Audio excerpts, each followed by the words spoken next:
Hello सर्वांना, कसे आहात सर्वजण? मजेतच असतात. मी आत्ताच ABPच्या बातम्या पाहिल्या. त्या बातम्यांमध्ये असं आहे,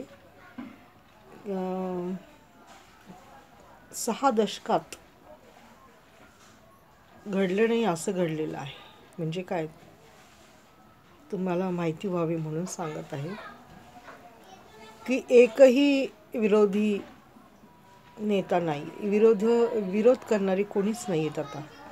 म्हणजे विरोधी गटात नाही का, सत्ताधारी आणि विरोधी अशी जी होते ना, हे ते आता होणार नाही. कारण विरोधामध्ये कोणीच नाही, कोणताच पक्ष नाही आहे की तो विरोधात. काँग्रेस नाही आहे, कोणीच नाही आहे विरोधी ह्याच्यामध्ये.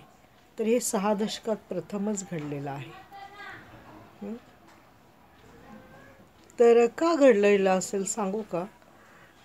काय कारण असेल? कारण हेच आहे की राष्ट्रवादी फुटली, शिवसेना फुटली, त्यामुळं एकही पक्ष विरोधी पक्षात बसत नाही आता. हे असं व्हायला नव्हतं पाहिजे. म्हणजे राजकारणी लोकांची जी काही घरातली भांडणं होती, त्याचा फायदा दुसऱ्यांना झालेला आहे. त्यामुळं म्हणतात ना, दोघांचं भांडण तिसऱ्याचा लाभ. तर हे असंच असतं. म्हणून आपल्या घरातलं भांडण आपण निपटून घ्यायचं असतं, लोकांसमोर ते आणायचं नसतं.